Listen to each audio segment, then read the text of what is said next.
pessoal, sou eu de novo e hoje eu vim aqui com uma missão especial, que é falar um pouquinho e fazer você gostar, se interessar e ter vontade de ir no Georges Pompidou. O Georges Pompidou é aqui no centro de Paris, do ladinho de Châtelet, que é como se fosse a nossa Praça da Sé, tá? É o centrão, fazer baldeação no metrô é uma loucura, mas tem muita coisa interessante. Então você ainda pode ir, curtir uma arte moderna no Georges Pompidou, sair de lá e ir pra bar, restaurante, balada, fazer o que você quiser, porque coisa pra fazer tem. Então, o meu objetivo hoje é falar como que eu, alguém que assim, detestava a arte moderna, não entendia, achava que era uma falcatrua, tá? Que era uma coisa horrorosa, porque eu falava, gente, esse cara jogou um monte de coisa na tela e agora ele ficou famoso. Eu também quero ganhar dinheiro fácil. Então, hoje meu objetivo é fazer em 5 minutos você entender o porquê de eu amar hoje em dia, de eu gostar, ou pelo menos de eu entender arte moderna. E eu vou falar sobre um período específico da arte moderna, porque eu não tem como falar sobre tudo, e sobre um autor, um pintor específico que, assim, odeio esse homem. Eu sempre odiei ele, sempre olhei as pinturas dele e falei, gente, farsa, eu bêbada com uma lata de tinta faço a mesma coisa. Não que ele tenha feito diferente, mas ele fez dentro de um contexto muito específico. Então eu vou falar pra vocês sobre uma época, não tardia, mas uma época no movimento que já é um pouco mais tarde. Esse movimento que se iniciou com os impressionistas, então aqueles brothers todos que a gente conhece e ouve falar o tempo inteiro, o Monet, o Manet, o Degas, o Renoir, o Signac, enfim, um pouco mais tarde o Signac, enfim, esse pessoal todo que tá aí no Musée d'Orsay, que vocês podem ir ver, que também fazem parte desse contexto da arte moderna, que começou para questionar um pouco aquela forma meio quadrada de narrativa, de cena, que tem que ser com aqueles padrões estéticos precisos e todos estruturados, enfim, que começou com essa ideia e que encontrou em Nova York esse formato de expressionismo abstrato, né? Nada mais vago do que isso.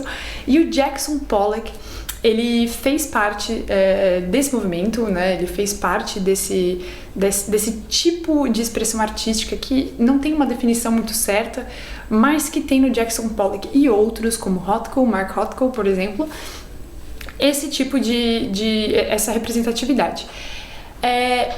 Duas coisas que eu quero que vocês retenham, na verdade, é que, primeira coisa, eu falei no outro vídeo, né? A arte, ela não é só o quadro. Olhei o quadro, não gostei, tchau. A arte, às vezes a gente pensa que é só um cara que acordou de manhã e falou, vou fazer uma pintura aqui, vou ver o que dá. Mas a arte, como eu disse da outra vez, era um produto do pensamento humano, da alma humana, e ela vem também de uma racionalização das coisas que a gente vai fazer e que vai representar não só artisticamente, mas também politicamente, filosoficamente, psicologicamente, através daquele objeto, através daquela arte. Então o Jackson Pollock, ele estava inserido numa época, para vocês terem uma noção, ele nasceu em 1912, ele atingiu, não o auge da carreira, mas ele teve entre os anos 30 e os anos 50 um pico produtivo de obras que fizeram muito sucesso, e nesse contexto vocês têm que ver que era o pós-guerra, né? Então a gente estava em pleno pós-guerra, ou em plena guerra, na Segunda Guerra Mundial, que durou de 39 a 45, e dentro desse contexto a gente tinha um mundo muito contestador, uma sociedade muito contestadora. Então, eu não peguei alguém da Europa, eu peguei alguém dos Estados Unidos que também sofreu a influência do pós-guerra. E nos Estados Unidos especificamente foi um movimento de civil rights, um movimento das mulheres, um movimento dos gays, dos homossexuais, dos direitos dos gays e dos homossexuais, etc. Então, assim, foi um momento de contestação, foi um momento de ruptura com aquilo que não tinha dado certo. Então, a gente lutou por estruturas arcaicas, rígidas, quadradas, que nos levaram a morrer a milhões, que foi a Segunda Guerra Mundial. Então, foi uma época de muita contestação. Vocês podem ver no cenário musical, no cenário poético, no cenário literário. Foi uma época de contestação. Isso é o primeiro ponto. O segundo ponto é que, lembra que eu falei no outro vídeo que a arte não é só o quadro. Então, quando a gente analisa uma pintura, quando a gente se põe na perspectiva do artista, quando você vai fazer um quadro, você tem várias coisas a analisar. Os gestos que você vai fazer para pintar o quadro, minuciosos, grandiosos, precisos, entre outros. O material, qual vai ser o material que você vai usar? Vai ser pintura a óleo, acrílica, enfim. O que vai ser o material que você vai pôr naquele objeto que tem um significado? Quais são as técnicas que você vai fazer? Você vai fazer com pincel, você vai fazer, enfim, você vai fazer com a mão, você vai fazer de qualquer outra forma? Tem as técnicas, tem a vontade do artista de estar inserido ou de se inserir em algum tipo de posicionamento político, social, enfim.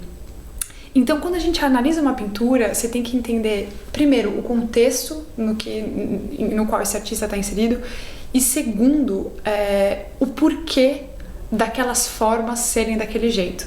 Tem um motivo e eles são interligados.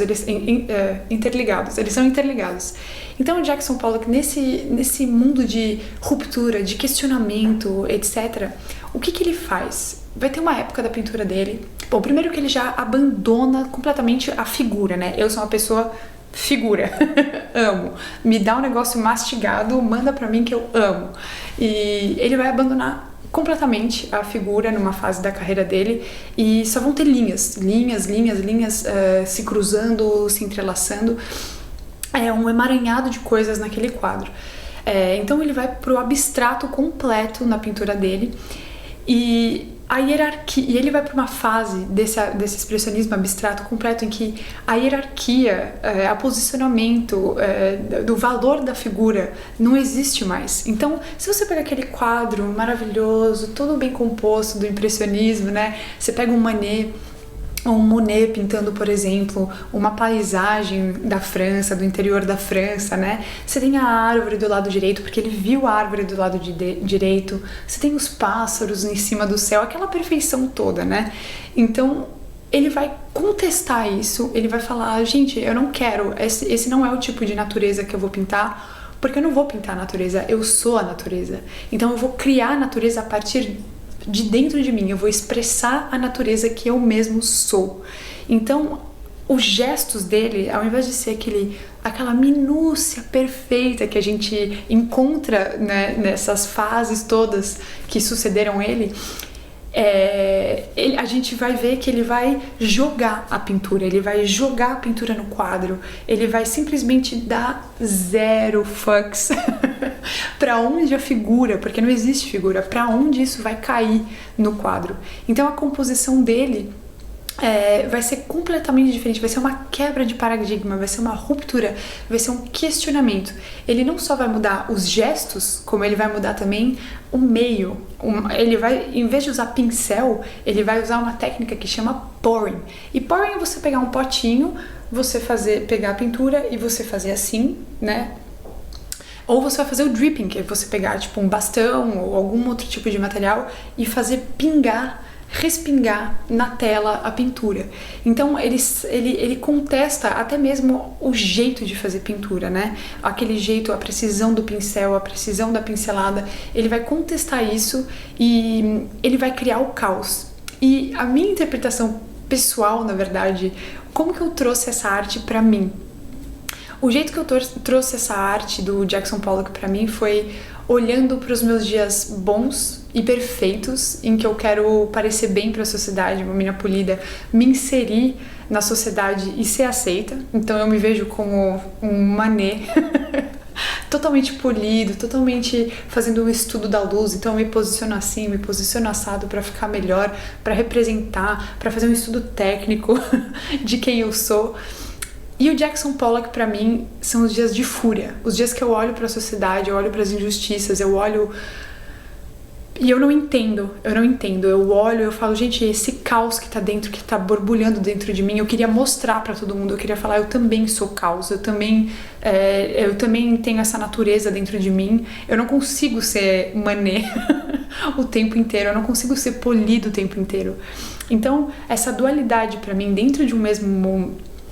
não é um movimento, mas dentro de uma mesma época da arte, que é da arte moderna, eu acho isso interessante porque ela reflete a dualidade que a gente tem dentro da gente também.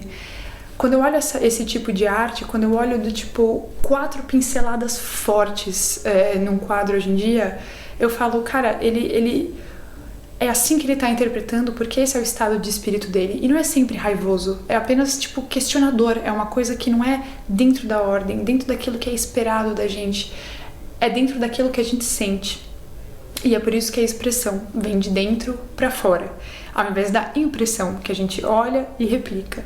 Então, eu, quando eu tô nos meus dias, tipo, quero fazer bem pra sociedade, eu vou recorrer a um Paul Signac, por exemplo, porque o Paul Signac, a perfeição do pontilhado, né, aquele estudo cromático de justaposição de pontinhos até formar aquelas figuras perfeitas, né, que estão fazendo piquenique, minha filha, não tem uma grama no cabelo. E vejo um Rothko, vejo um Jackson Pollock e falo, cara, esses são os dias em que eu realmente não entendo a sociedade, que eu tô revoltada, que eu tô deprimida, aqueles dias que eu tô deprimida, que a vida realmente não faz sentido, em que eu sou natureza, em que a sociedade não vai ditar que hoje eu tenho que ser perfeita, hoje eu vou quebrar o paradigma e eu vou criar alguma coisa desse tipo. Então, normalmente eu crio uma briga, né, com o Michel, tadinho do Michel. O Jackson Pollock vai criar o número 1, por exemplo, que é o quadro dele, que é esse que ficou passando aí o tempo todo, que é o quadro que sempre me fez odiar ele e que hoje me faz admirar. Então, galera, eu espero que vocês deem uma chance, que nem eu dei, e entendam que gostar de arte também é se autoanalisar, é pensar em como essa arte reflete você, em como essa arte afeta você e como ela te representa. Existem artes que existem movimentos ou tipos de arte que você não vai gostar, mas eu acho que o mais importante de tudo é sempre se posicionar. Por que eu odeio tanto isso? E eu odiava justamente porque representa em mim um caos que às vezes eu tenho medo de mostrar para as pessoas, porque eu sou esse caos. Eu quero ser aquela pessoa positiva, cheia de luz, né? Então, mais uma promessa não cumprida, não consegui fazer em 10 minutos. Mas vão no Georges Pompidou, desce lá em Châtelet, vai fazer uma visita para esse museu que é muito legal, que compreende várias épocas da arte que é dita moderna, de algumas obras expressionistas, impressionistas, você tem contemporâneos e não contemporâneos do Pollock, você tem Kandinsky, você tem Mondrian, você tem vários nomes legais. Infelizmente, Jackson Pollock não está disponível no Georges Pompidou, mas você tem muitos outros para compensar. E eu espero que vocês tenham gostado do vídeo, que tenha sido mais um papo de boteco filosófico com visita em Paris. Tchau, gente!